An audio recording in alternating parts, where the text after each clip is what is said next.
So let me share my screen.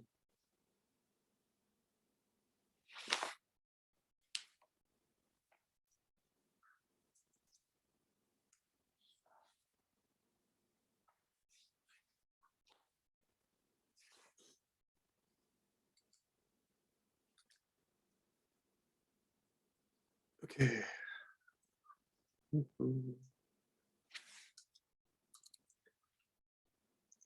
All right, so the first thing that I wanted to do is just kind of show everyone that original sketch that I had there. And I think I've shown it to you before, but I think that what I wanted to do was, I was looking at some, I don't know what I was looking at, some steam that was coming into my eyes from the other day. And it was, oh, I know what I was watching. It was Westworld. I don't know if anyone has seen any of the episodes of Westworld, but there's a train coming and there's a smokestack coming out of the top of the train. And, you know, there's two things. There's the smoke that comes out of the stack. And, you know, we've all done smoke. But the thing that was coming out of the steam was the little devices that push the wheels, and there was steam coming out the side. And it was just kind of interesting to me because it was, I don't know, I think what I was looking at was possibly live footage of a train, or it's kind of hard to tell these days. Things are so photorealistic that it could have been a 3D train with just some live steam that was composited over the top of it. And so whatever these things are called, these little cylinders, the steam was rushing out, and then it was billowing up, and it didn't behave like smoke. It just disappeared. You know, the idea was that it dissipated really, really quickly, and it was pretty transparent. There weren't a lot of visible shapes in here, and so I'm just kind of sketching this out. I know that when we look at the power of air pushing any sort of direction, so it's pushing this direction, that there is going to be turbulence. So we look for these little eddies that move this way, and the air is coming this way. So we look for this, but with steam, it's moving so fast that this stuff just kind of dissipates. And as it goes out here further, it can plume into these really kind of strange shapes like this. And I think that this ends up looking like, if you do it like this, it ends up looking like smoke. And I'm almost positive, I think that one of the reasons why the director of the game department decided to even run this class was that he was looking at his son and daughter playing Pokemon Go. And whenever a character jumps up and down on the ground, there's like a little puff of smoke. And he just noticed that those shapes are just terrible.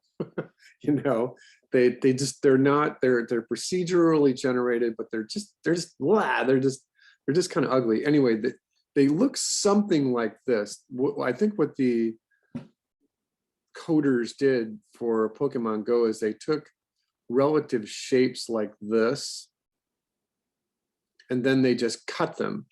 And so they just use like perfect circles to cut the shape. And you end up having this like really odd looking series of shapes.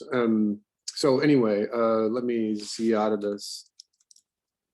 So the thing that I was noticing was that in real life, it does kind of behave like this bubbles here, these bubbles. There is like surface tension in the water, because that's what it is. It's water in the air, but there's not a really good definable shape.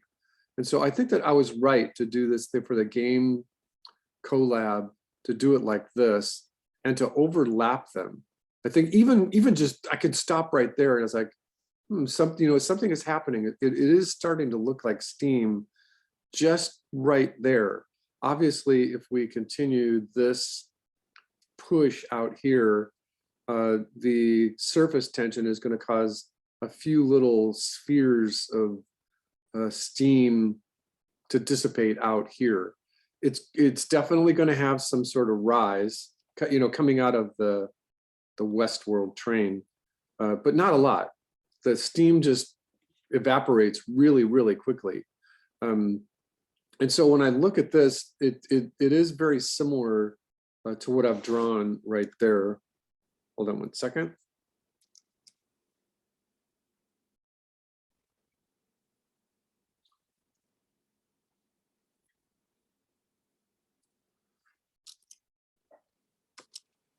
So, well, I know that I showed you part of this before, but and I know I showed you this rough here. Let me turn the rough off.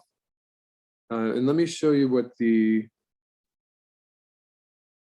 original animation looked like. So this is the original animation. I think I showed this to you either last week or the week before. Let me loop it. Actually, what I want to do is I want to loop from this position here, which is frame 9. And then I'm going to go all the way to this position, which is frame 44. And I wanted to make a comment because I told you all that in Toon Boom, as long as you touch any particular frame, you can right click and use a marker and make those frames red, green, yellow, white, whatever. And I've discovered that you can't shift select. You can't select like a whole region. So what I had done was marked the beginning and the end of the clip, because anything in this region right here was the first cycle. And so if I count this, I remember it being 16 and now it's 32 frames. So let me count 1, 2, 3, 4, 5, 6, 7, 8, 9, 10, 11, 12, 13, 14, 15, 16, 17, 18 frames. So there were 9 drawings in here originally. So the loop looks like this just for the steam. Oh, and it's not looping correctly. Hold on. So this was the cycle that the game class was looking for, and they liked that. And I put the intro to look like this. So you see that little blast coming out at the bottom. That's just the very first frame. Then it comes up, and then I very cleverly got that frame to meet this frame, and then that cycles. And literally, people, I think that what I did was just draw, this was the first frame I drew. And I just kind of made it look like my layout. And then I went backwards to get it actually moving backwards. And then as soon as I started doing this, I turned my layout on, because I knew that right about here, I needed to get from this frame back into the layout frame, which looked something like that. And so I just knew that when I'm looking at my timeline in the rough, I knew that I could do anything I wanted here. Like these shapes, they're going up, they're going fast. And I knew that I was going to want to paint these a solid color, so that the game students could take whatever paint they wanted and put it on there. And so so there's only a couple other things that I did. So once again, right about there, I wanted to make sure that these 2 frames matched that frame, right? At least it was close. And then I in the rough, I copy and pasted in the rough layer. I just shift selected these frames and pasted them into this position so that it worked. But when I cleaned it up, I did it a little differently. And so this was the thing that I wanted to show you, just because the very first thing that I did was separate the blast and I just called the that little stream of fast moving air of the blast. And I put it on its own layer and I cleaned it up. It took me like maybe 15 minutes to draw these lines right here. And they just look like this. So they're just going up and then they cycle. So this part cycles, and I put some harder, stiffer shapes in there. And instead of copying and pasting these, I looked at my clock, it was going fairly quickly. And just according to the rough, I just put a whole bunch of new ones in there. It was really fast. So all of these are unique shapes. And I thought that the game students could just use them as unique keys instead of having to worry about a cycle. So then this is the off part. So there's just a few little lines right there. So that was super easy. And then when I did the cleanup, I turned the rough on and went basically straight ahead, cleaning up the little bubbles here, but I used the different process. And this is the thing that I wanted to mention to you today. Again, I'm on the cleanup layer, so I just always match whatever layer I'm using to the color layer. It makes perfect sense. I used a brush in the brush palettes. Oops, sorry. In the brush palette, I just picked a solid brush, a circular brush. I left the maximum and minimum size alone, but for the smoothing, oh, this changed a little bit right here. I remember the smoothing being up about this far. So this is the thing I wanted to show you. Even at 1920 by 1080 on the stage, if I draw a circle like that, that's fine, that's good. But some of the smaller ones, oops, let me Z out of that. Some of the smaller ones, we're doing that. So let me zoom in and show you. So, that's kind of fugly right there. That does not look like a sphere of steam of water. So there's a threshold to now that one worked really much better because I went slow. Let me see if I can reproduce. Then that one's working pretty good too. I think that I was getting in trouble with just that nominal size right there where it was fixing it. Now it's not. I've noticed this about Toon Boom, that if you're in the normal view of the stage, there's a production mishap where if you're drawing really small with the settings, it'll do that. I don't know if you could see that, but let me zoom in and show you. So yeah, that is not what I wanted. So anyway, I just figured out the sweet spot between the size of the brush, the shape, the minimum, the maximum size, and the smoothing to just rock on these guys right here as fast as I could. So once again, I think what I did was I just started on the first frame in the cleanup and put these on their own layer. And I delivered to them a little faster, remembering that if you hit the K key on the keyboard, it shows you all the vectors, all the points. So I'm going to turn the K key off, and I'm not seeing them. So these are all pretty smooth. These are all pretty clean. I don't see a lot of little dots in there. I don't know if you've seen this before. So I think that if I had another few minutes, I probably would have gone in here and cleaned up these little tails with my erasing tool.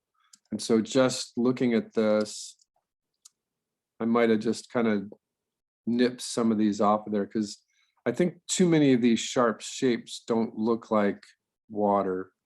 And it could be that this particular frame was more aggressive than the other ones. And this is just the best way to do this. If you can try to use your direct select tool, you can see it a little better. But next frame was here, and just tick some of these little tails off. It's the strange thing about using any kind of vector tool, where if you look at your brush, you're going to stay with this tool, that when you're drawing, oops, I don't want to, now I'm not being able to, so you get these little hooks because you're drawing really fast and you're kind of picking up your stylus. Now I can't reproduce it. I was getting them a lot when I was doing the little blasting parts. Anyway, I just rocked through this. It took me about an hour to rock through all of the the little sphere parts right there. And again, those just look like that. And you can see just about right here that there is some overlap and some little hook parts. But then around here, they get a little more clean. And then again, I think I copy and pasted a few frames here. And then I wanted to make sure that this part of the cleanup matched the rough part of the off. And then again, right about there, that's off. And so the whole thing just kind of, let's see what it looks like here. This is the whole thing again.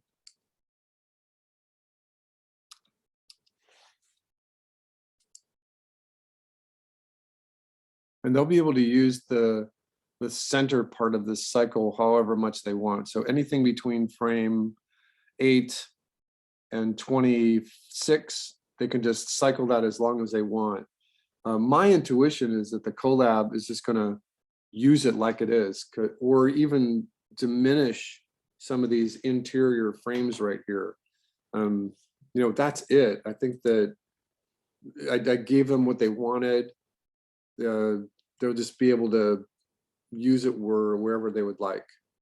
So I thought I would just show that to you. All right, so let's take a look at our class here.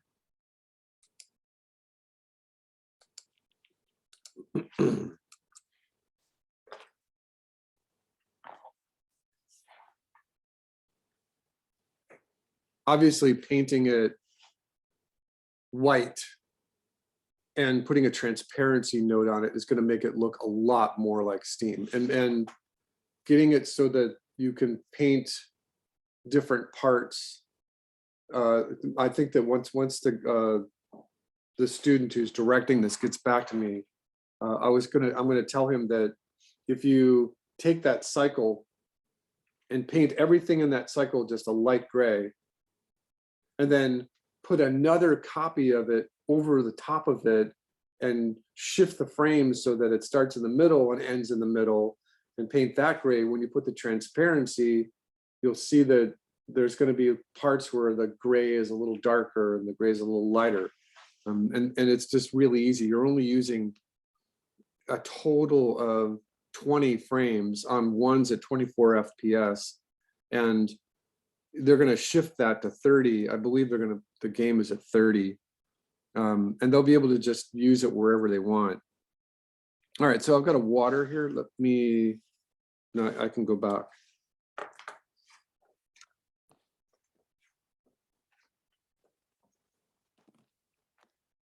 Knocking things over on my desk here.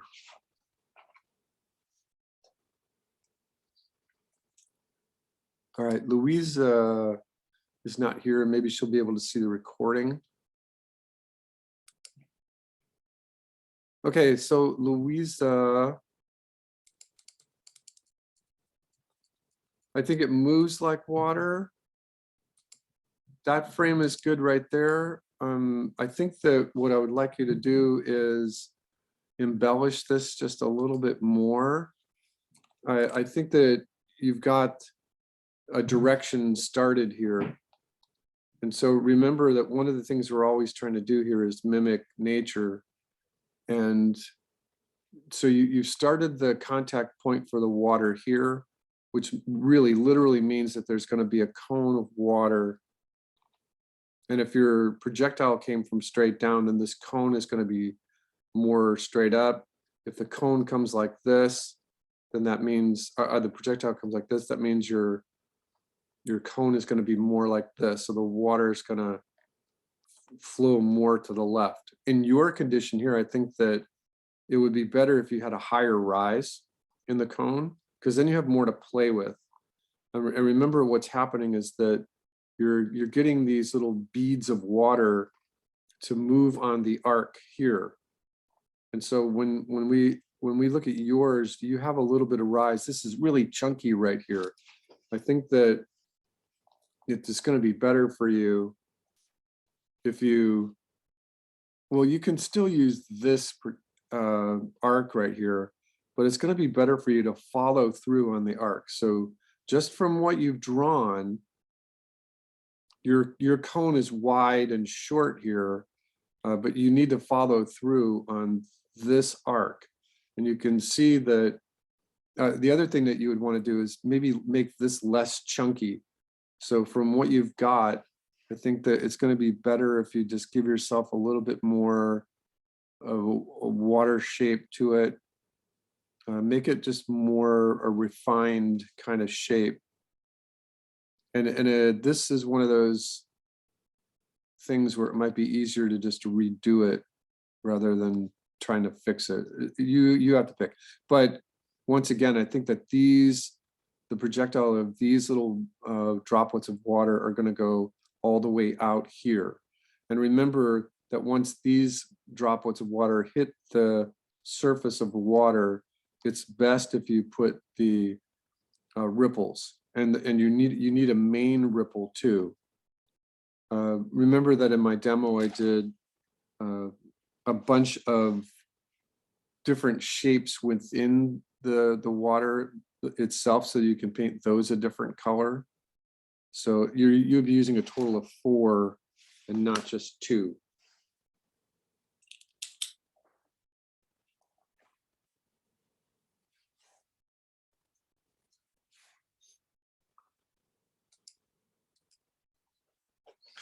Oops, sorry, I got my mouse and my stylus fighting with me. Okay, so let's just take one more look at that.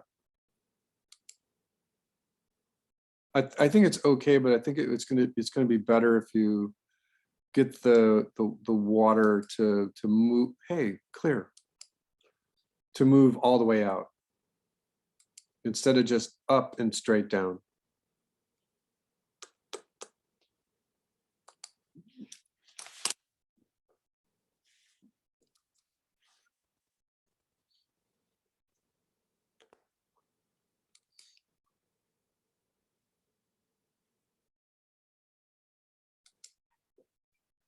All right, Jinhee. Yep.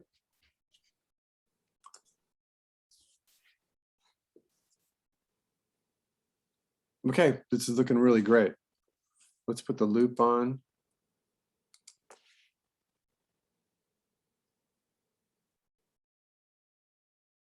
Okay, everything looks really good.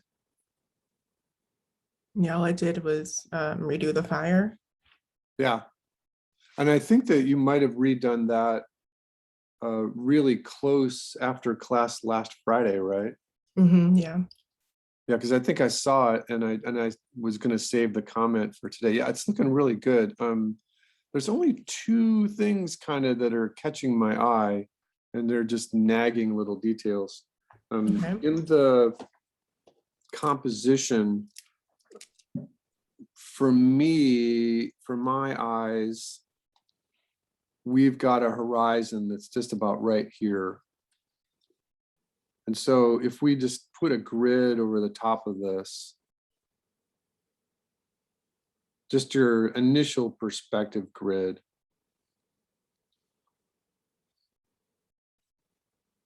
And I'm just going to draw like the first half of it, so that any particular perfect square, and remember that's what we're when we follow the rules of perspective, we're looking for key elements, even in real life, that tell us where perfect shapes are.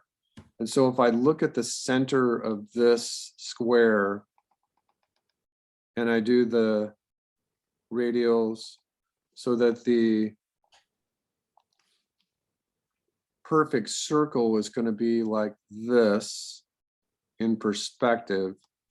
Oh, and remember that the manuals that the Italians wrote in the Renaissance are like 5,000 pages long. And so you can see what I'm doing here. I'm trying to create that perfect circle in perspective, right? So, and it's looking something like that. It's looking something like that. So I'm going to clear this and look at your ripples. Your ripples are more round. So if you can tweak your ripples so that they're more oval shaped, I think Okay. it'll be better if you have a minute or two. Sure. So that's the thing that's catching my eye. The water's looking okay. Careful. Oh yeah, they're going backwards here. Oh, hold on a second. You got to fix one little bit of the animation. Right there. So I'm going to go backwards. I'm not looking at it. I'm not looking at it. Okay, so right about here. Okay, so now I'm going to go forward. So your main splash is looking good. Once again, I think that if you could just fix the ripples right there, it'll look better. But watch what happens here. These little bits of water are still going up, or now they're coming back down. So I'm going one frame ahead. So these guys here, right at the end of the main plunk, are now they hit the water right there on whatever frame that is for you, and then they come up. So whatever, see this shape right here, Mm-hmm. and then you have them come up again, and then up again, and they're still rising. And then instead of going off to the right and off to the left, you have them just reversing. See that? Oh, okay. So you can't do that. That's against the laws of nature. So at speed, watch for that little bit right there. It comes up and then it goes backwards. So fix those few little frames right there for yourself, for your reel, and before you submit it to the spring show. So the other thing is that I don't think that you want to do a water splash for this lava pit over here. When these projectiles fall into the water pit, I think that you want to do something. So if I can get Zoom to behave here for a second.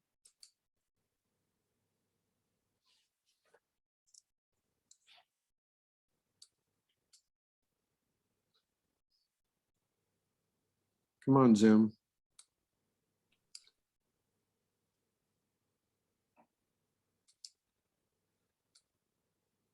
All right, so the thing that might work best for you over here on the right side with this lava pit, you got the bubble, which is fine, but when these projectiles hit here, I think what you want is just some like Ripples. thick ripple. Okay. Just something that just goes plunk, something that reads, because otherwise they just disappear, and it's kind of unforgiving to our eye right there. Just try something. Think about it. Whenever we do this, whatever you do for animation, special effects, whatever it is, the thing is, you don't want that to catch your eye. So if those projectiles do go into this lava, they should cause some kind of disturbance. Right. All right, so everything else looks really good. Yeah, everything else looks great. Awesome. Thanks. Yep.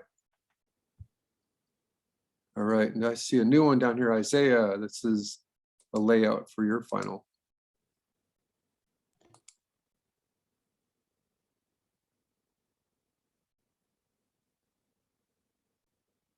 Ha, okay, nice.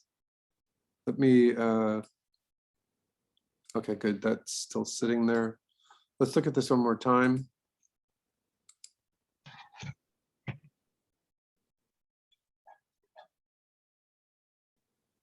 Okay, I think everything's looking pretty good here.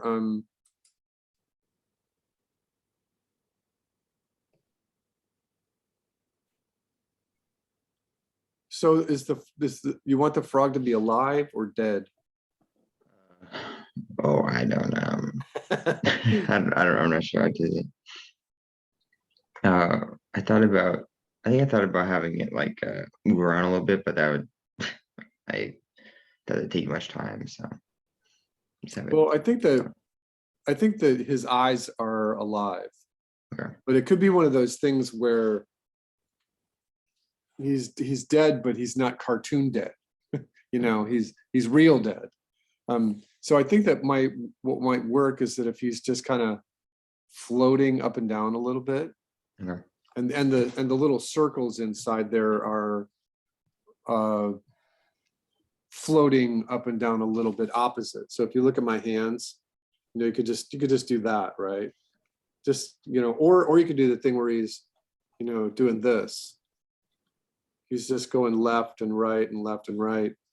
I think it might make sense to put like a little rim of water between the top of the water and the top of the jar.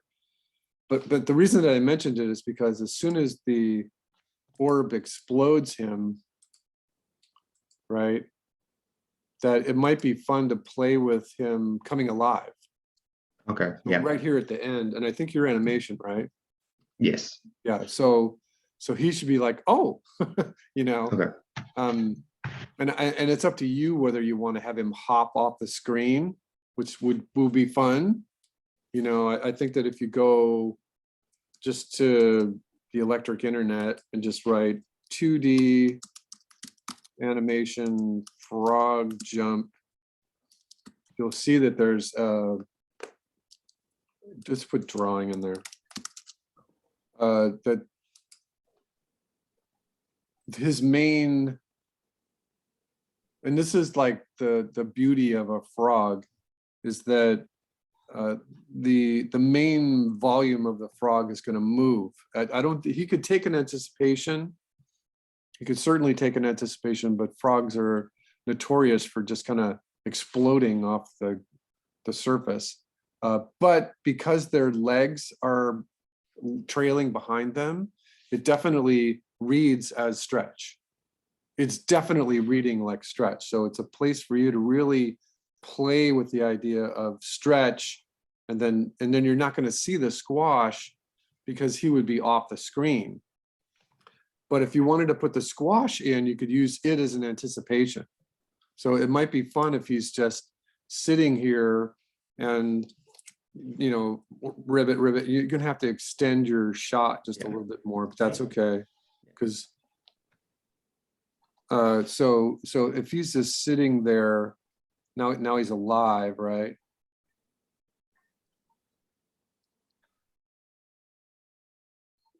And get the a space in there to work properly so that there's lots of air right here, right? So he's come alive and he's just sitting here. And you could do the thing where you might be able to see his belly moving. I don't think that matters, but in this presentation right here, he would do his squash. So right now he's this shape. So you could have him squash and he's going to move backwards. So keep his feet in the same place. You could even close his eyes and then have him. So these back feet are right here. So lock those into place and then just explode him off the screen. And then do your stretch. And then in this position here, just keep those feet pointed right from these contact positions. And just with just a few drawings, you could just hop right off the screen. It's really easy. It's really fun. Frogs are natural squash and stretch monsters for us animators. All right, so let me take one more look at this. Let me see. You got some dead space up here, and it's not like you have to put something everywhere.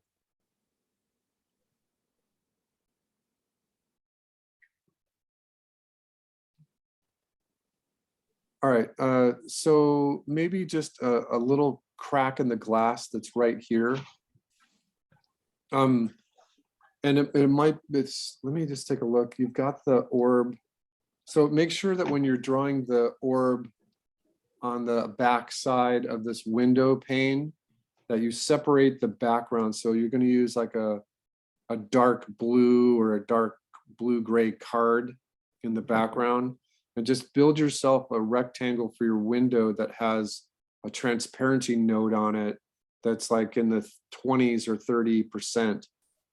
Paint it white and then give it a 20% transparency so that when the orb is moving between the background and the glass plane, we can see it, It might be fun to do some lightning out there too, right?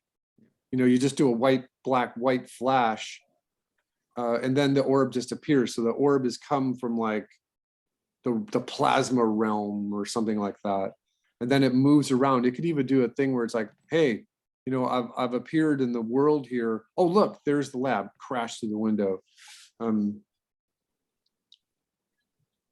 right, so remember that you've got to get the glass to fall on the ground plane. So once the window cracks here, you have to put that in here. So one thing that you really want to highlight is this steam that you've got here. I think that if you could, let me see how far you've gotten with the steam. Have you animated the steam yet? Yeah. So put some holes in here. So in the steam, play around with the some really neat shapes in here that just help describe it as steam.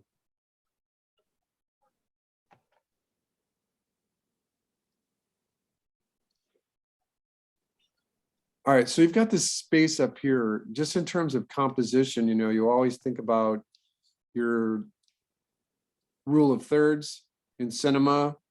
For all you animators, game people as well, that remember that in cinema, they talk about focal points. There's always a focal point in the middle. There's always the rules at the thirds. And in some canons, there's a range of focal points that fall outside the thirds that contain the golden mean. You can do a whole bunch of research in that.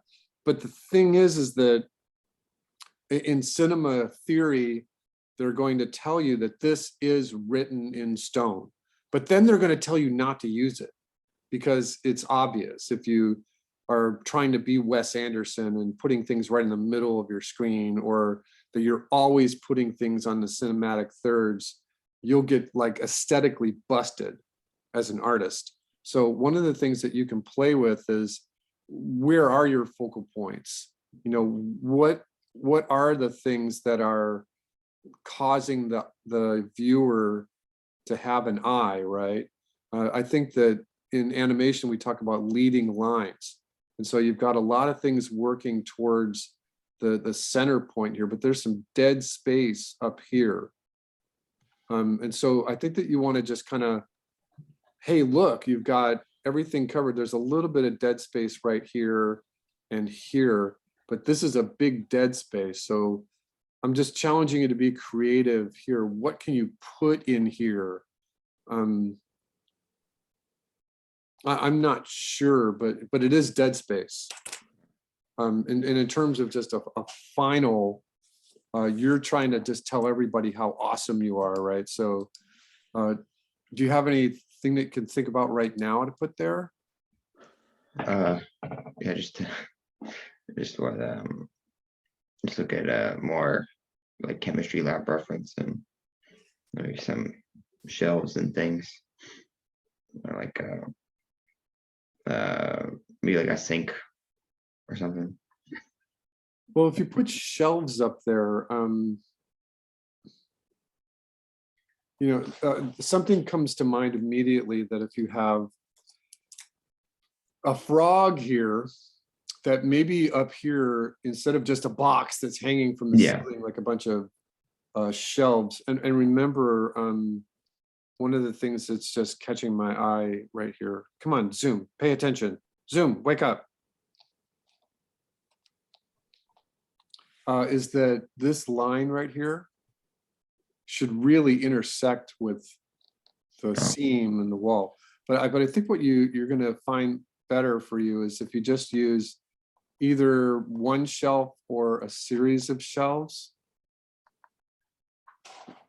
And then you could have a bunch of other specimen jars up here. Yeah. You know, 4, 5, 6 of them, something like that. Yeah, I think that might be really interesting for you. So so So remember that just right there, because I'm going to clear it.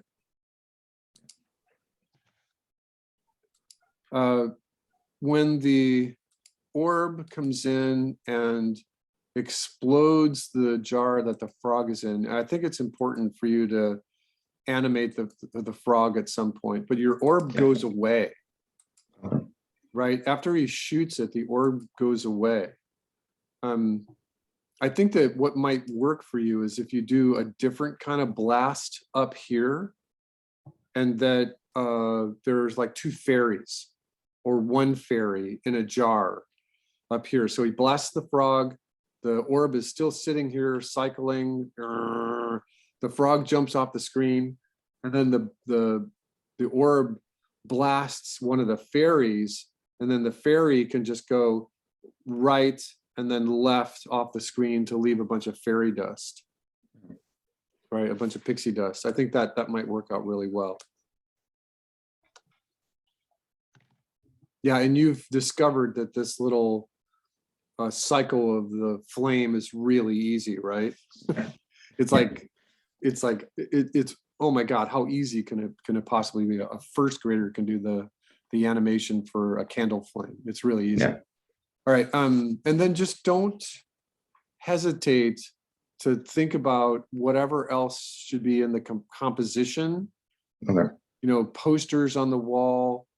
It's a chemistry lab, but there's you know, compose your shot so that there's maybe some other stuff in there,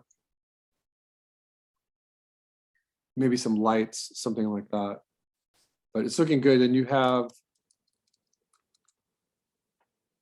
2 more weeks, 2 solid weeks. I think we go all the way to the 17th, right? But it's looking good. It's looking pretty good there. We'll try to get some color in there for next week. Obviously, if the glass is a white or very light blue, white blue color, then the cracks in the glass should not be black, but that's okay. You can always change those later. Okay, keep going. Looks good. Thank you. All right, Janeska. I just started with the outline, basically. Okay. Mainly, I was trying to figure out like where or how I want it to look, but I plan on having it coming out from the outside or inside breaking the glass as well. Right. So I like this sketch quality that you've got here. And I think that you should probably stay with that. Okay. As opposed to like really rough lining it. And I think that you could take that same card, Isaiah, and you've got the blueprint for the room, right? But it might be really kind of nice to draw that thing by hand, like you were sketching it. Fix like that as a corner. style. Okay. Yeah, exactly, like a style. Yeah, fix that corner right there. Okay. All right, so you've got this cauldron, and you definitely have the cauldron in the foreground. So you're gonna have some bubbles in here. Yeah, that was the Now plan. remember that these bubbles are gonna be just a little different. These are the simple bubbles. When these bubbles pop, they just pop like this. Right? It's just a real simple pop. And the ones that have more water in them actually can have a couple of water droplets that fall. That's different than our mud bubbles. So you can consider this. The idea of boiling is that the water comes up quickly, and then it pops. Okay. So then it just pops off the water. But then a couple of them get away. And so they can pop like this, and you can actually use this shape right here. And like just like we did with our pixie dust, you can give yourself a template for what the pop with 3 or 4. And then all of a sudden this 4 looks a little strange, right? If you pop it like this, it's strange with just 2. And obviously if you pop it with, you're going to try to pop it with 5, it looks better. 6 is going to be really hard to get it in there. And at this scale, you probably don't want to try to pop it on 6, Okay. if that makes any sense. Yeah. If it was closer to camera, you could probably get away with it. Yeah. All right, so let's take a look. I was also gonna have like I haven't decided which bottle yet, but to have just the smoke. Well, Coming remember out. that that's probably going to be this one. Yeah, to balance out the scene too. And I think I was that, thinking about that one. yeah, and then turn this into your Bunsen burner, right? Okay. And instead of just a single flame, you can use like a little ring, so that there's maybe 4 or 5 little flames, and give it like a little base. Okay. And then the steam can just do something like that and go off the screen. Okay. And remember that this is always a good way to think about it, because then you could do overlapping. Hmm. You could even try something where this one is the same kind of thing over here. But this one is the one that's more, Yeah. sorry, that was a bad line. And this one is the one that has more of the vapor kind of look to it. Hmm. You know, that might be fun. So you've got 2 different ones. You've got this one that just has intertwining lines. It's more acrid, but this one's more like that. That might be really fun. And then remember that once you do, and it's almost everything I ever do is always set up for effects, right? Hmm. And all of a sudden you know how to animate this. This node goes to here, this goes to here, and you're done. So you have a couple of different kinds of steam, bubbles, flame. This really should be your window. Okay. So give yourself some sort of window here where your orb can come in and break. Okay. And I don't think that you need to do like some crazy explosion like everyone else is doing. You can just simply light this candle. Oh, okay. Or you know what might be really fun is that the orb comes in, right, and it breaks the glass. So you start with just the crashing of the glass, and you do the falling of the shards on the ground. Then the orb is hovering, right? And remember that you could use anything you want. You can have these little things here. You can have little radial lines coming out of it that animate. You can have pixie dust that's falling off the orb, right? Mm. You know how to do that. So that the pixie dust is just falling, but the orb is the thing that starts everything in the lab. So it just goes and it starts the bubbles, and it goes and it starts the flame, and it starts this, and this starts, and then it comes over here and it starts that. And then because this is a short film, that you could even have it blast the camera and do a white, black, white frame, and that ends your shot. Okay. So it starts all this mayhem that's going on here. And then each one of those things cycles. So your timeline is going to be nothing, right? Hmm. And then all of a sudden the orb comes in and it hovers, and then it starts the candle, and the candle goes to the end of the shot. And then it starts whatever. So each one of these things is like a stair step. It just Okay. starts it. And then once it hits the camera, that ends it. So it shoots all this stuff, and it causes all this stuff to start. And then it shoots the camera to kill the camera. So that's one option. Okay. The other option is that it just starts the candle. Whatever you are more inspired about. There could even be like a little rat down here. Mm.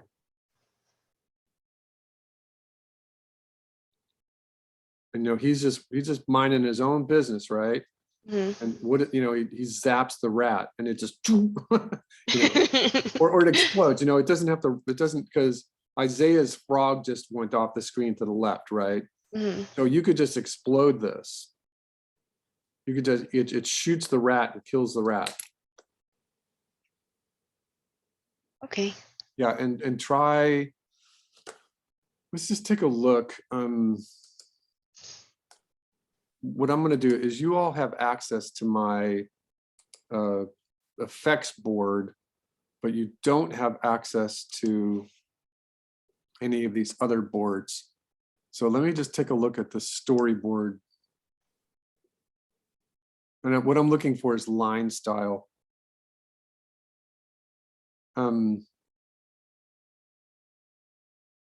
Sometimes I see an illustrator or an animator's rough drawings, and I can tell when it's digital, right? This is digital. These lines are just great. But then I can also tell when they're using a real pen or a pencil. This is an actual Chuck Jones drawing, right? And this is a very cleaned up drawing from, I don't know, it might be Dexter's Lab. Oh, my gym partner. And this stuff was all digital for Klaus. Chris Sanders always draws with a pencil, right? So you can see the pencil work in there. I can let's.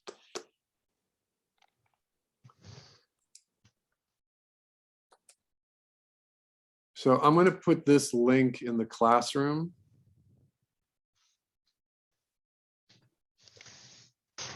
I'll go backwards.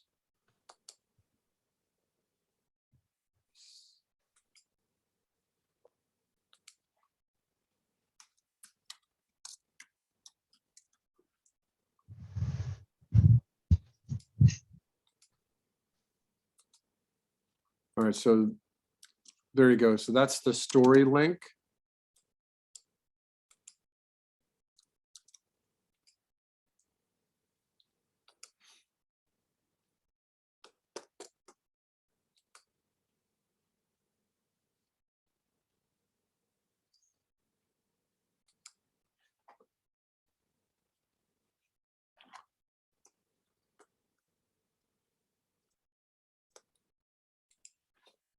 All right, and let's just see if anything just kind of captures our eye. Focal points. Yeah, that your orb should either come. Yeah, your orb should come in here and hover about right here. You do have a little space right here. Just think about your composition. I think you definitely either want to. You either can blast the rat and kill it, or are you animation, Janessa? No, I'm UI UX. Your game. Yeah. Yeah, just blast the rat and kill it. Okay. And you can leave like guts and blood and bones all over the floor if you want. Okay. And it's up to you whether you want the orb to start all that stuff or just cause the one mayhem. It might be fun if you wanted to think about a different way of looking at this would be that everything is already going. Everything is already cycling, right? You've got this steam, you've got the bubbles, you've got this steam over here, you've got this candle, which is just wiggling around, right? So, and remember, that's like super easy. That if you just do 2D animated candle drawing, animation, whatever, you just put it in there and you switch this to images, you're going to see that the differential in, if you do a candle that's burning like this looks more like a torch and it's going to look weird, right? If your whole environment, if your whole background is black and you wanted to try something like this, it could be interesting. Yeah, I don't know it, you're gonna have to decide. But this is really just it. It's like left and right, left and right. It just wiggles around just a little bit, right? There's Mhm. not a lot of stuff going on there. But one option might be for you is that when the orb comes in here, it's and it kills the rat, right? Mhm. And then pause for a second, and the only thing that it does is turn out this candle. So it Okay. goes and it turns the candle out, and all you get is just a little bit of smoke that just lingers off the screen. Okay. And that might be just the best way to handle it. That's up to you. Okay. But yeah, and try to go for a line style right there. Just like some rough pencil look. Okay. Thank you. All right, Louise hasn't shown up yet.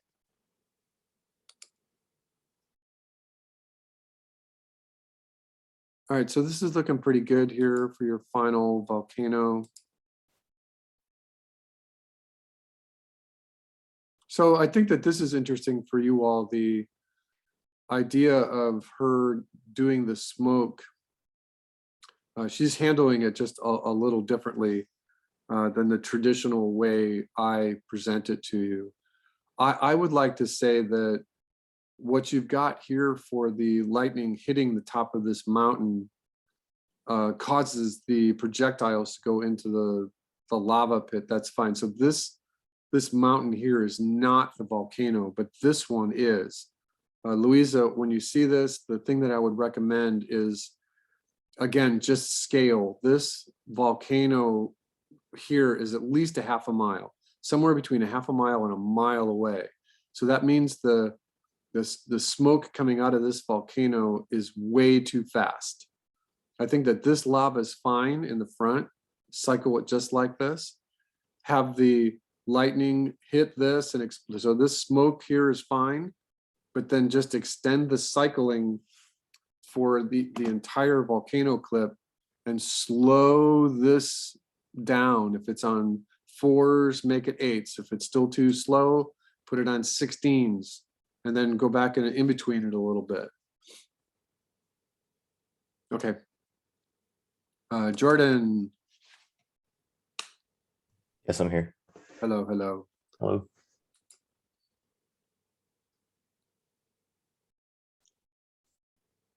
I didn't have Hey. time to do another fire to make the book like disappear, ignite. This is a book right here.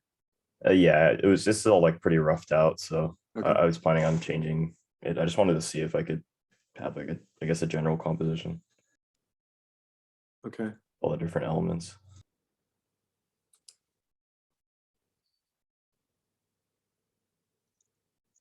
So I like your orb. Try several colors inside the orb. Okay. Um, I was thinking about maybe using the pixie dust I did in the first assignment and having that effect. so the pixie dust would follow the orb. Yeah, something like that. Sure, absolutely. Yeah. And your animation, right? I'm game development. Your game, okay. Yeah. So it's fine. They cross over each other all the time. So I think this is interesting. You've definitely got this 2 tables here that gives yourself a very interesting composition. Mm. And everything is lined up pretty well, except for this, right? So Yeah. you could, do I have to draw it? Do you? I can see the problem. You can see the perspective on The this, perspective right? is off. But let me give a hint to you, because I think that you're onto something, right? Okay. So I think that as soon as you get in here and go, oh, Billy's right, technically what's going on here is that you've got a horizon somewhere around here. And if we follow these lines out here, you've got a vanishing point off to the right. Yep. And then as soon as you see this line right here and this line, you're thinking, oh, well, you know what? That vanishing point is right here, especially with this one leading it. Yeah. And that is like, you're breaking a rule of 2-point perspective. Yeah. And you know, you are allowed to break the rules. That you know, I should have a class in rule breaking. But the thing is that this and this horizon are absolutely not correct because of these lines. Yep. So what's happening is that you're almost at what's called a 1-point vertical, so that this vanishing point continues way out over here, and that if we're going to follow this, then this vanishing point, it goes, it's almost, you're almost a true 1-point vertical, where your Gotcha. right vanishing point is way over here, and now these guys, so you can kind of see this vanishing point going way over Yeah, here. yeah. So that's fine, right? So this one is off. This one's not working. Okay. So Yeah. that when, and now you are thinking that these are your right and left focal points, that this book then follow that vanishing point to build this thing. It's going to look better, Yeah, yeah. right? And then, you know, you can have the book, and so now it's really big, right? Yes. And that Yes. when the orb is there and it's doing its thing and it shoots something here, I think that what you've got is a chemistry lab. What you've got is mythology. I don't Yeah. know what this is. What's this? It's just like a kind of like a rag detail. I was gonna make it so it's hanging off of something maybe. Well, remember, it's right near the focal point. So we'll Yeah. talk about that in a minute, but this one's right on the focal point. And so what you can have is like a book about mythology, and that you have like, maybe there's some, these are filled with potions in here, right? So this That is was your the plan, potion yeah. counter. Mhm. But then over here, you've got like eyeballs, Okay. right? Or you've got like insects. So you've got like crickets and grasshoppers and butterflies and stuff like that. And so something on this book is an illustration, something like a little mini dragon, Okay. right?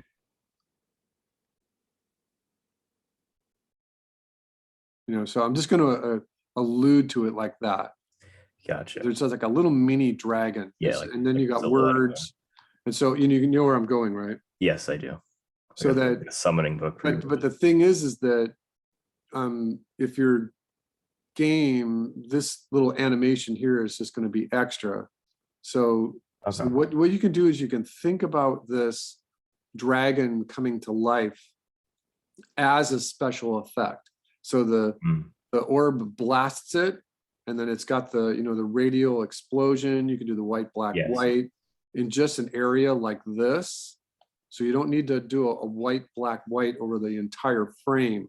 It's just right here.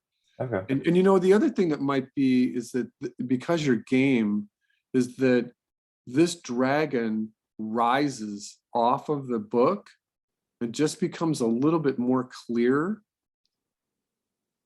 And now I'm thinking kind of like anything between a dragon and a pterodactyl. Yeah. You can look up your own illustrations, right? Yes. Yes. And so it just rises up off of the book. It just, you know, it doesn't animate, it just rises. And you can either copy and paste, or you can use the technique I showed you in Toon Boom about how to get things to move in Toon Boom, if you remember how to do that. Yes, I use that motion path for the orb. Right, exactly. Yeah. So then he could very easily just take one flap and fly up off the screen. Okay. Or it might be fun if so that's one option. The other option is that he just continues to rise up off the screen. Gotcha. Right, he doesn't have to animate or do anything. It's just, he quickly becomes alive and he just kind of rises off the screen. that might be fun. Okay. Okay, so this I'll rag, try both. this rag is a little bit too close to the focal point I agree. to be just a rag. So what are you thinking? Well, I'm definitely going to make the changes that you pointed out. As far as that like little rag thing, yeah, I just put that in really quickly just to, I guess, just to break up the space. Yeah.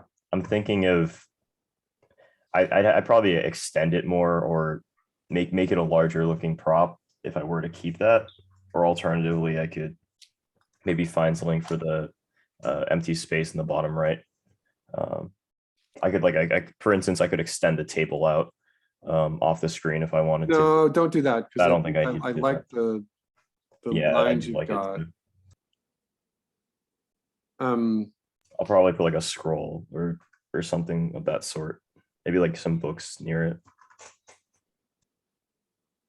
I'd honestly just have to keep trying things and see what works and what doesn't.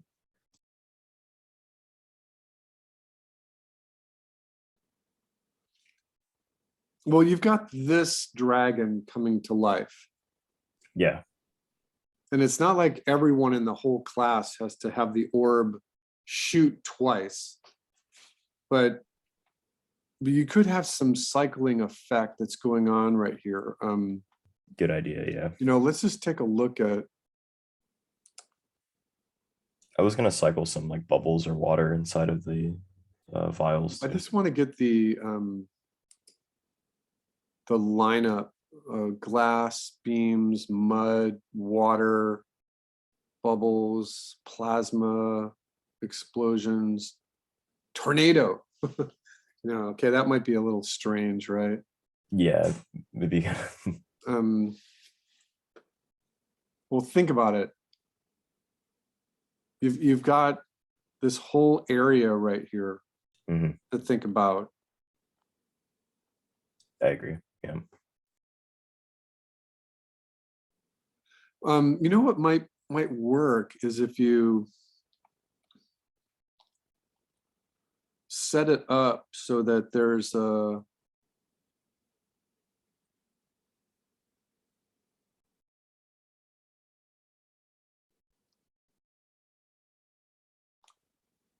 Oh, like a Tesla coil. yeah. Well, a Tesla Um, coil is different. This is like a Van de Graaff generator, Yeah. so that you have like the wires coming off of here, and that you can really play around with. And we don't do this one very often in this class, but just a sparks.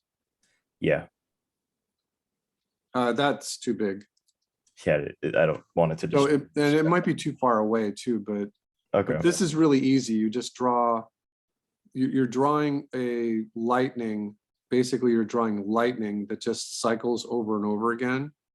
And it's actually really easy because once you get this one, then you just do the next one. You always start at the same contact point, and then you just draw it a little differently.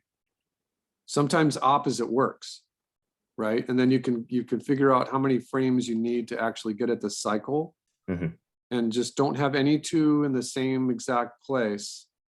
And you can think about your perspective so that this group of sparks is a little bigger over here than it is over on the left. But you can do this with 6, 7, or 8 different frames. Mhm. And it also might be interesting that if it's not going the whole time, so it goes zzz, and then there's nothing, and then zzz, Yeah. then Yeah. nothing for another little bit, and then zzz. So that might work to your advantage right there. So think about that. Yeah. That's a good idea. Then on my effects board, I don't think that there's anything really clean and current for pins about that effect. It's really simple. It's like a step up from a candle flame. Yeah, I've seen it in games. You've before. seen it. It's not that hard to do. You might want to try doing that little spark generator, but that's also leaving some pixie dust behind it.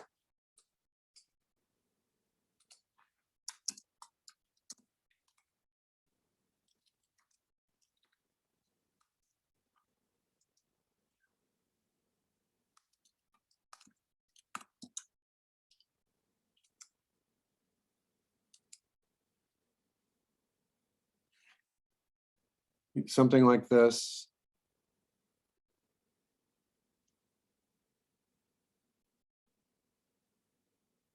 Something like this. That's what Right. came to mind. Yeah. And this one's kind of going off into nowhere, right? Okay. So you want it to go between two little notes. And it's up to you. I mean, you could try that. Yeah, I want to try it. Okay. All right, keep going. Thank you. All right, you're welcome, Madison.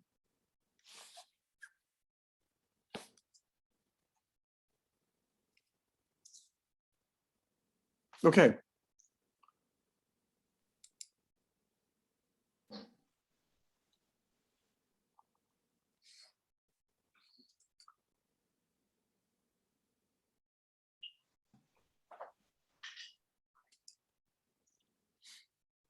Madison, you're here. Are you here today?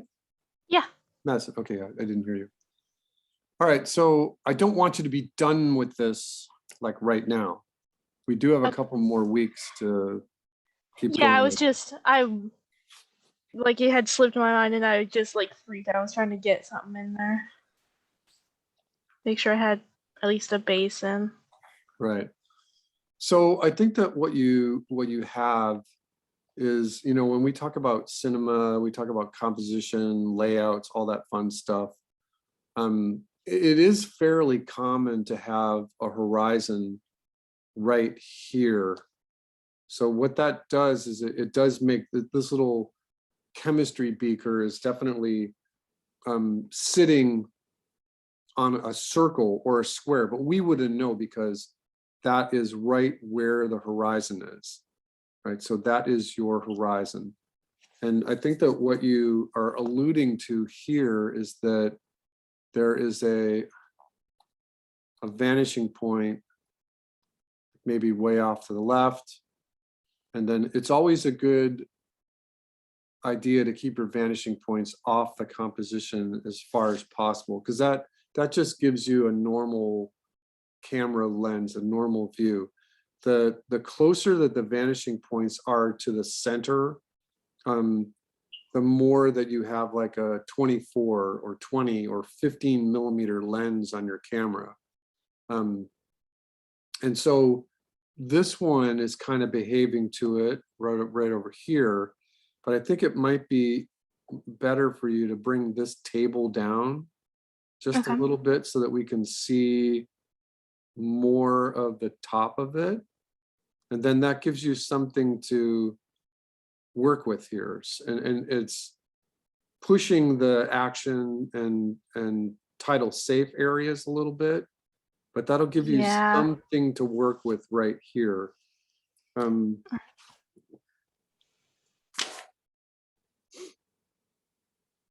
All right, so you are animation, so you can be brave with this, with everything. I think that make sure that over the next pass on this that you use a color, a rectangular color here, so that when the glass breaks, that this area here shows the background.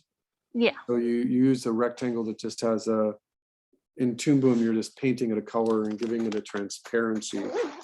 It also might make sense narrative wise to have a lightning in the background. So you have white, black, white, or just this whole area here becomes white, black, white, because that is the orb coming from like the stratosphere. You know, it's just like it appears out of nowhere. All right. And then it kind of hovers behind the window before it comes in and crashes the glass. So yeah, I think you definitely need to work on the shape of your orb. I think that you might want to work with a series of concentric circles and then the spiral on top of it, and then get these little lines to overlap. Right now you can see that my hand is bringing them on in fifths. Mhm. You know, and then you can work on the little energy that goes between the fifths. And then you can work on its own expression of light. So these are, this is like light. And then you can work on the idea of it spinning. All right, and then what does it do here? It comes in, what are you thinking of it doing? I was thinking of it interacting with the beaker, but I'm not sure if that was like a good idea. Say it again, I didn't hear you. I was thinking of it interacting with like the beaker, like breaking it or something, but I wasn't sure if that was a good idea or not. Well, I think that because your animation, you know, there could be anything here. There could be like a sculpture of Venus de Milo right here. Mm. You know, I'm Yeah. gonna try to draw Venus de Milo just from memory.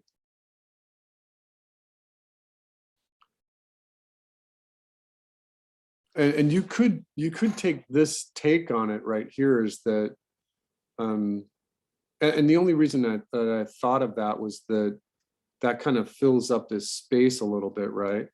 Mm-hmm. So if you have Venus here, this orb can come in here, and let's say that Venus had like arms,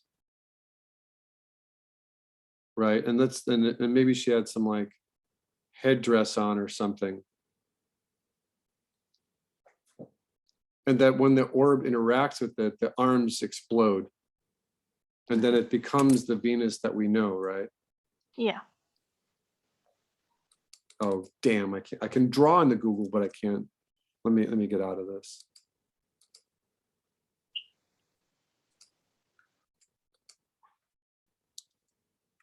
And I think that we might have seen,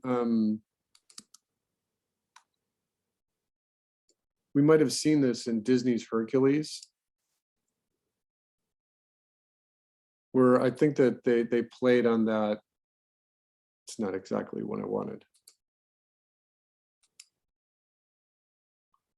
Where I think that they might have done that, where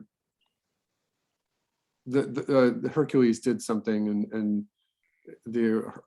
Venus became shy and covered herself up or something like that. Right now, I think that you just want to dress up your shot. You want to do the composition. That I think primarily, if you've got this smoke right here, that far or that close to the camera, that I think that you really want to highlight it. And so I think that what you've got is working, but I think that in order to really embellish it, give yourself more, and then Okay. give yourself some real nice holes in there.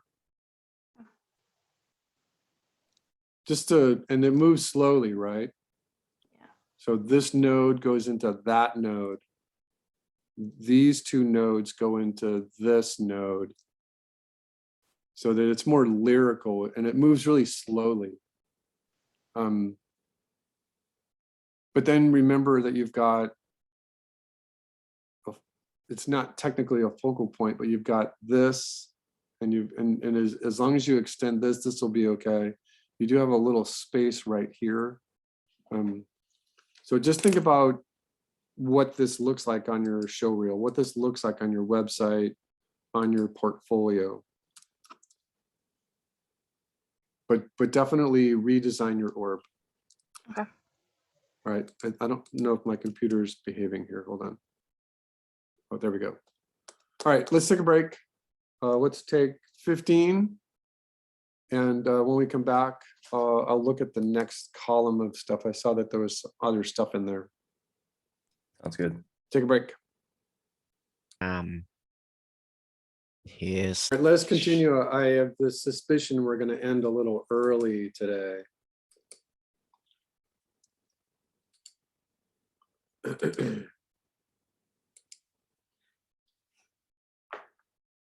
All right, I saw two new things in this. So I'm looking at Jinhee's Tornado.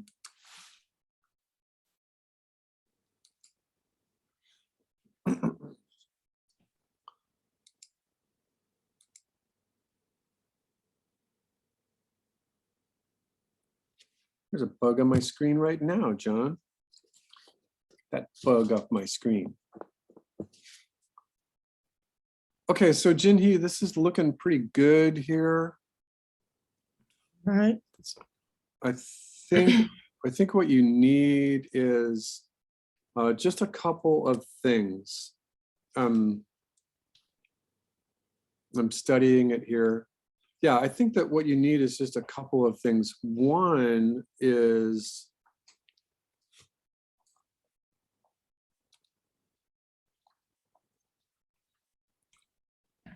you've got a very nice gradient going from this purple to lighter purple in the background, and I think that's fine.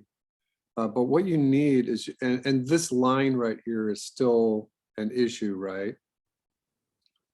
Okay, I can just cover it it's up like, with another. how is it possible that this tornado could be, doing all this destruction, but this line right here is just not moving? So let's just fix this, right? You've got a deep perspective here.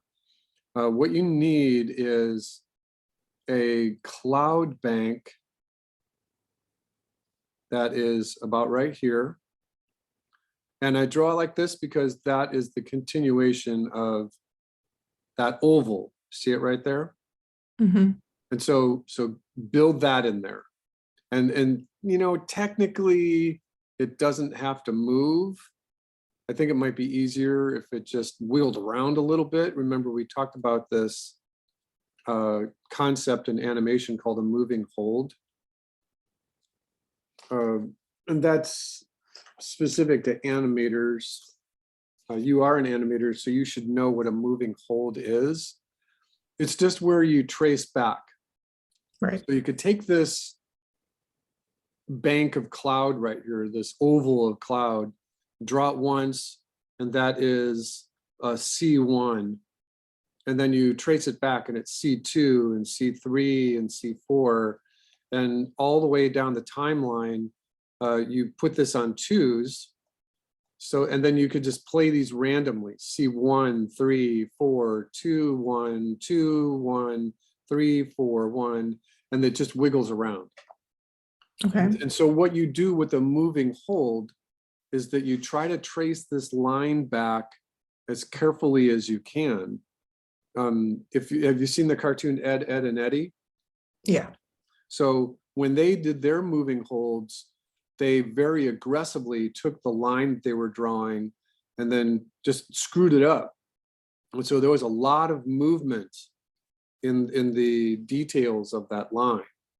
And you could try that too. You could try some sort of, I'm trying to think of the word, misregistration or something, just to see how it looks. And then do the same thing with another cloud bank that's bigger. You can see what I'm doing, right? Mm-hmm. So this will help.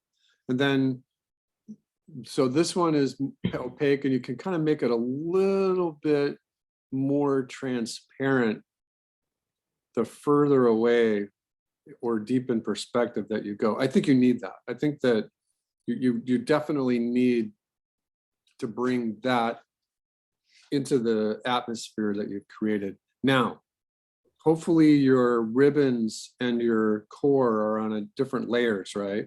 Yeah, they are.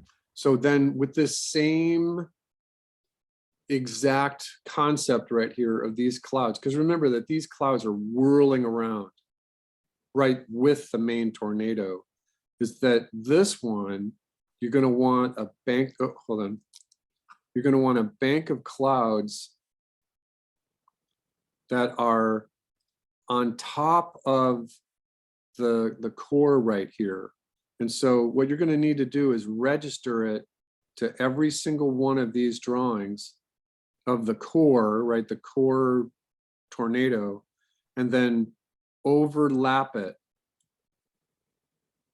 So this line right here and this line right here are registered to the sides. So you're going to, however many of these are, if there's 8 tornadoes, then you're going to need 8 clouds right here. Now, because these clouds are really close to the core, you might want to try a little undulation here, a little bit of something like these curves so that you have something to animate to. So this node goes to here, and then it goes to here, and then it goes to here so that it animates.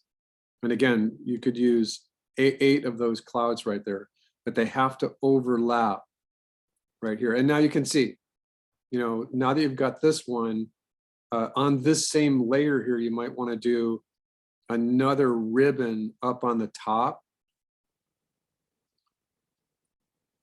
That's just like that. And I think that that's all you do. So this layer right here and this one are technically just moving holds. So you just do a couple and you trace them back, put them on the timeline, copy and paste. Remember, you're in Toon Boom, right? Mm-hmm. So that you've got you can put a transparency on these ribbons too. So try like a 40% transparency, because remember, it is dust and water vapor, that they shouldn't just be solid colors. The core is different. It can be solid. And then I think that the other thing that really makes this wonderful is if you use the same concept down here, so that you've got like a ribbon that's in a moving hold down here, and then maybe another one here that is moving. Because remember, there's a lot of disturbance going on down here. And so you just need a little bit more debris. I think that that's all you need, really. Okay.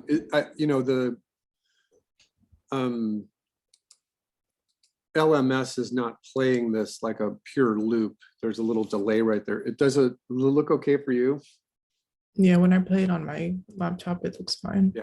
Oh, the other thing that you could do is try dressing this up just a little bit by, you've got these ribbons of smoke, ribbons of clouds.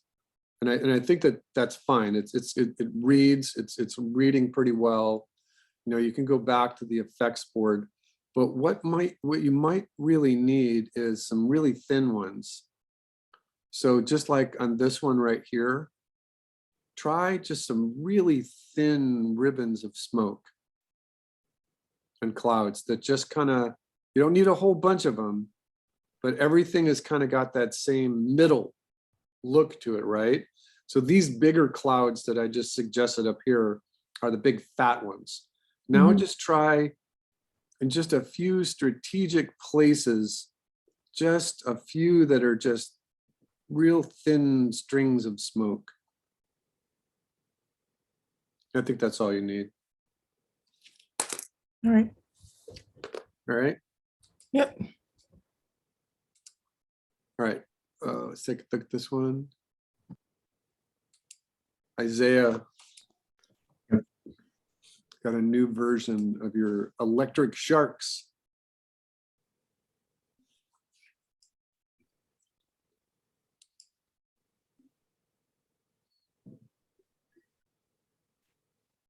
Okay, so you see that Isaiah's got that little patch on the top of his, right? So that works. But Isaiah, I think that you could use that same technique of drawing a moving hold, because it's just kind of looking a little unbelievable that you've got this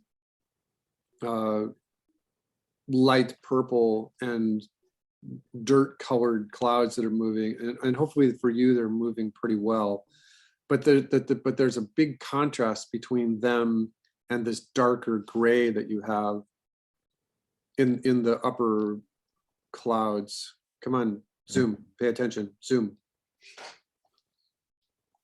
So again, I think that you, Isaiah, want to try that same technique. Actually, let me think about this just for a second. If you get a bank of clouds that are here,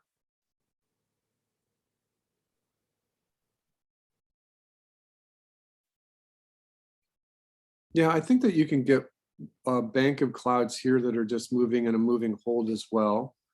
Do you understand completely what the moving hold is? Yep. Yeah. So for you, I think that you can try the moving hold, but it also might make sense that if these guys are moving clockwise, technically they're moving clockwise, that, and you see like a little node right here. You could try to animate. You're only going to see this part of it. This part's off the screen, so you can try thinking about this node animating into this position, into this position. You know, think about it. Just how many nodes you're going to need. 1, 2, 3, 4. Comes through the screen. So you could try that. And then you could try another one, because I think that you've got a lot of depth right here. And it might make sense to put another one that's right here. It just makes visual sense. It just makes visual sense to dress it up. And then I think it's just a little inconceivable that these electric sharks down here have a perfect straight line on the bottom. So one thing that you can do is you can try to mess with the transparency on the salmon color, on this rose color down here. The other thing that might work for you is if you, you're in Toon Boom, right? Yes. So go into Toon Boom, and on a layer on top of this, actually, let me pause this just for a second. On a good frame. Yeah, this is a good one. All right, so I think that the thing that might work is that how many frames are in this cycle? I think it's Well, I think it's cycling twice in the what I included. So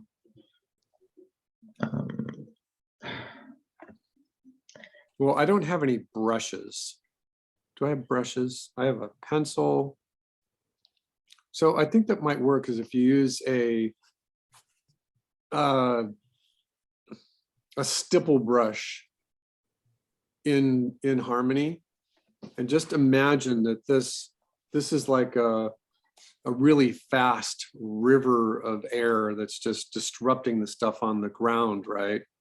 And just go back in and pick like a chalk brush. And I'm trying to emulate that chalk brush. And so that what you're trying to do is you're trying to just cover up that really blatant straight line that the electric shark is interrupting with the ground plane. And I think that if you just do this on every frame randomly, that it should work.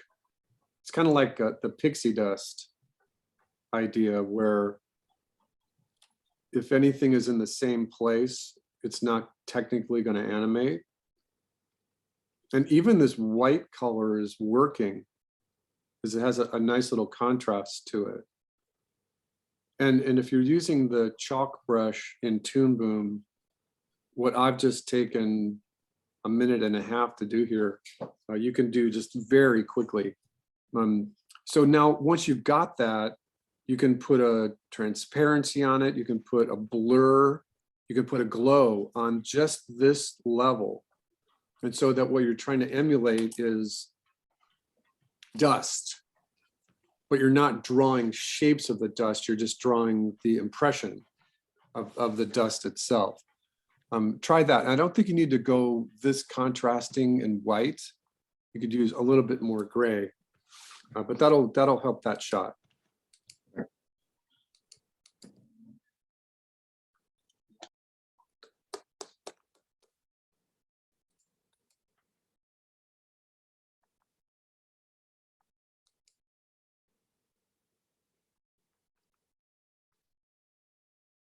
All right, Jinhee's glass.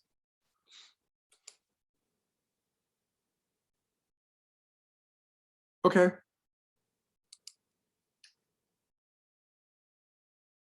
So this is okay. The shape of the glass breaking is fine. the falling things need to be faster. Okay. So it's just, you know, even, but look at it yourself through your, next week I'll look at QuickTime movies, right? Because I won't use the LMS. So next week should be really close to getting your finals done. You only have one more week after that. And so I'll look at QuickTime movies next week. But yeah, these little shards are falling just a little too slow. Also, make them fall straight down from the part that is in the middle. Got Because it. they fall off center just a little bit. Make sure that they Okay. fall straight down. And they're just moving a little too slow, that's all. All right, John, I didn't do that much. this is your orb. Try to use this. I think I will use this off for the final. Okay, yeah. it looks But yeah, like- the thing that's spread out look pretty odd. So I think I'm gonna edit it, adding more frame. Sure, okay. Maybe even a little bit more sparks. Okay. Yeah, and then Um, to use this one on the final so that it can like it charging up the Right, spark right, and then shoot at the thing and cause right. the fire. Okay, yeah, it looks fine. You see these, you have an 8-point star right here. Yeah. And the 8-point star is moving counterclockwise. Mhm. So see if you can get some of the tendrils on the 8-point stars to go out and move out from the center. Does that make sense to you? Yeah, you can do that. Yeah, so that looks good. And then what is this? Yeah, it's just class. It's like I think I intend to use this one in the final as well. I got the orb that break through this one and call break into the room and make this class broken and it start shooting stuff. But yeah. Yeah, okay. You know, consider the idea that it is possible for the glass to be dropped. limited in the break that you've got right there. But because you have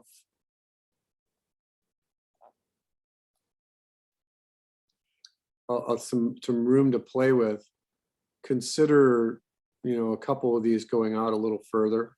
Mhm. Just because you've got the stage. You know, I think it just that addition right there just helps. Okay. All right. All right, so I wanted to do a couple of things for you. One was to look at this. For animators, this came to me a couple of years ago.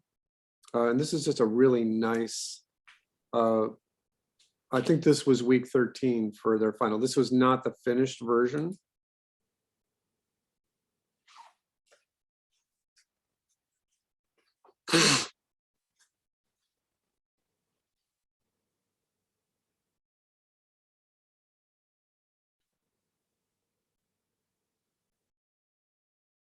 Uh-oh, better get out of there. Uh-oh.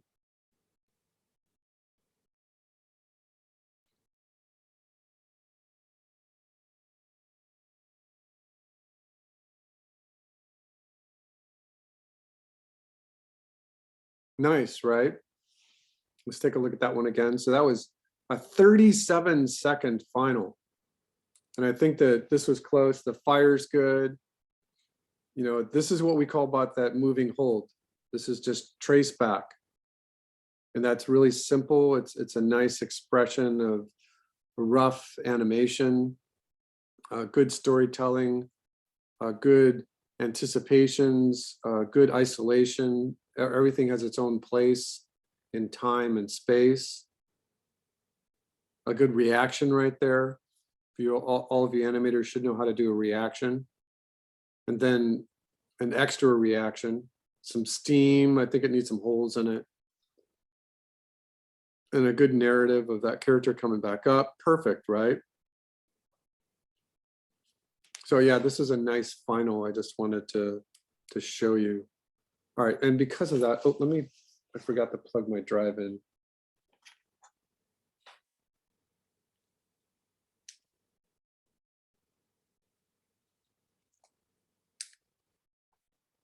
All right, let me get this drive to open.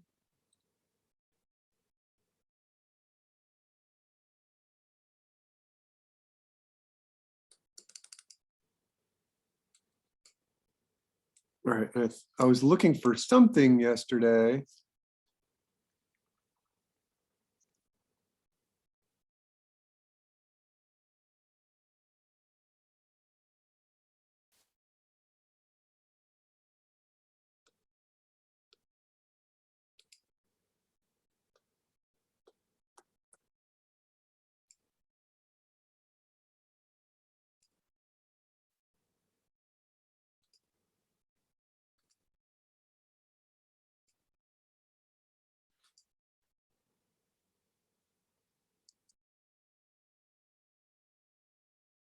I don't know what this is. I think that's from my story class.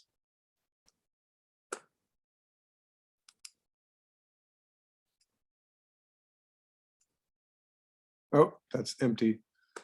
All right, let me go.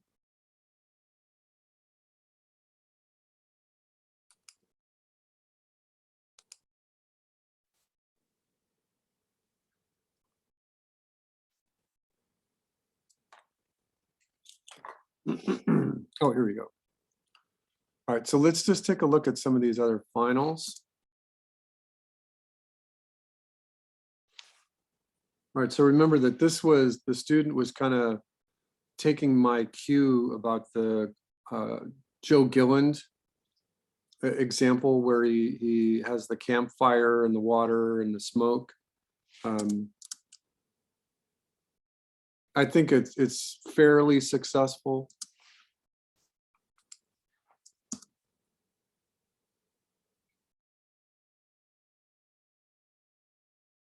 And this was an interpretation of just putting a couple of things together. It's not the absolute best, but it's okay.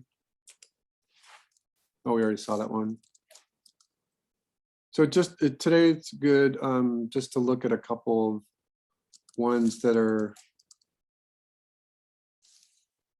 there's your stone breaking, that was nice.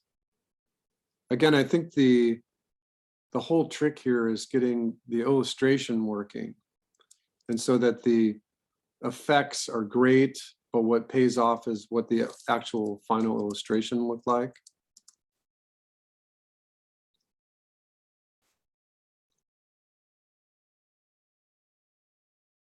Pixie dust brings the robot up to life. You know, that's nice. Just to get you some things in your eyes about what the other finals look like. In the past, some people have used their volcano as the final. It's a nice little chimney smokestack, right? Some people wanted to be very literal about what the effects looked like in games. So this was another way to handle it. And again, I think that because the effects are not that hard to do or handle or understand, that what you can do is something like this for your collab, or you could do something like this for your own reel, right? It makes perfect sense. If you're looking for a job at Bethesda or EA and you've got something like this on your reel, it's like, oh, well, you know, I can do 3D modeling, but I can also do 2D animation special effects. So keep that in mind. It's just a really good thing to have. You know, flags, all that stuff is really what people are looking for, a range in your talents.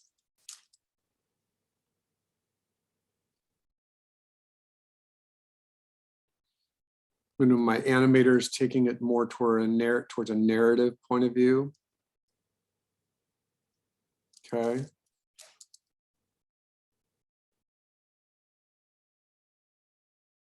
Just pixie dust. Not the most successful tornado I've ever seen. Oh, but this pixie dust is awesome. All right.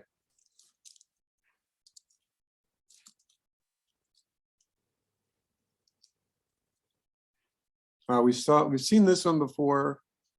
One of my animators is playing with. All right, let's see if we can find some finals here. I think we've seen this one before, but it makes sense to look at it now. Fire, water, explosions, right? There's some good stuff there. You might have seen this one before. Oops.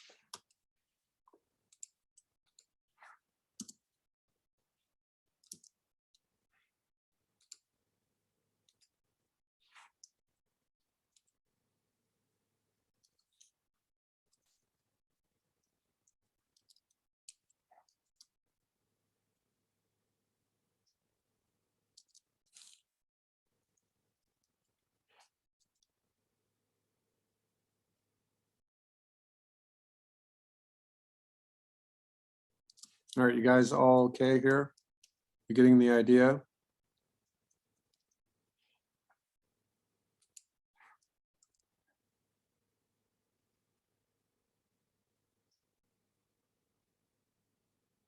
Okay.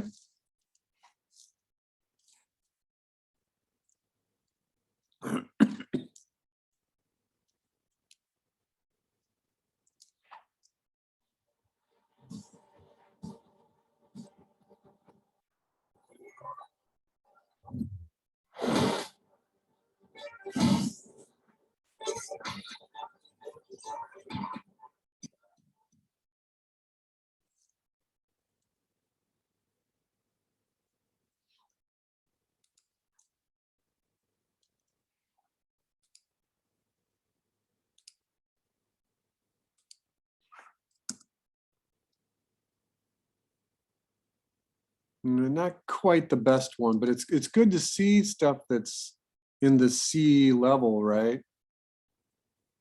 It's like, hey, look, I can draw a 1-point perspective, everybody, and you know, it's okay. It's not going to be the absolute best grade, but that's the one we just saw.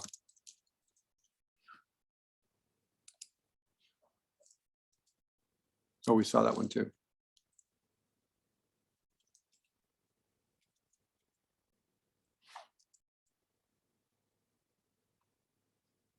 So this one, I think the student had taken me quite literally about the Chris Sanders final, and this is a really good thing for animators to think about. So I think that, let me see if I can find another one they haven't seen. Maybe we've seen this one before. And for you, for this class, nice deep perspective there. That might have been a work in progress. Did you remember seeing this one? Anybody? I think I've shown this one to you.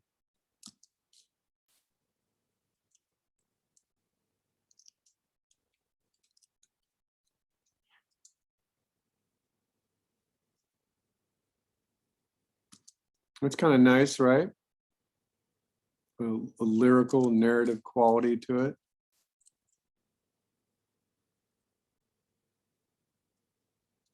All right, so one thing that I'll just end with here is, let me get back out of this.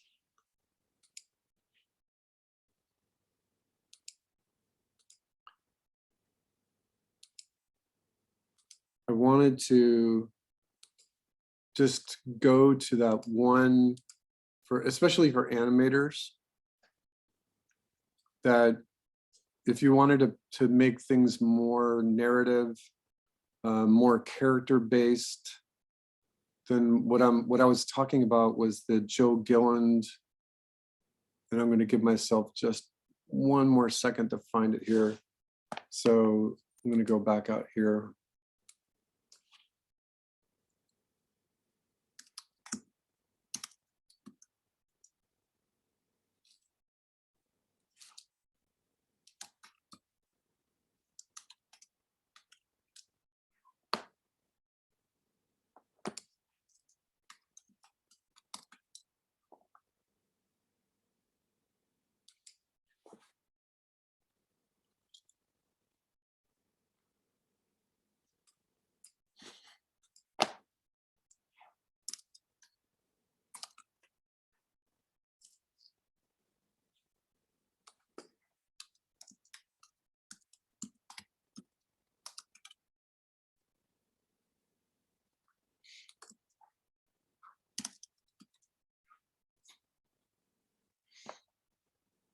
My results aren't coming up very clean today.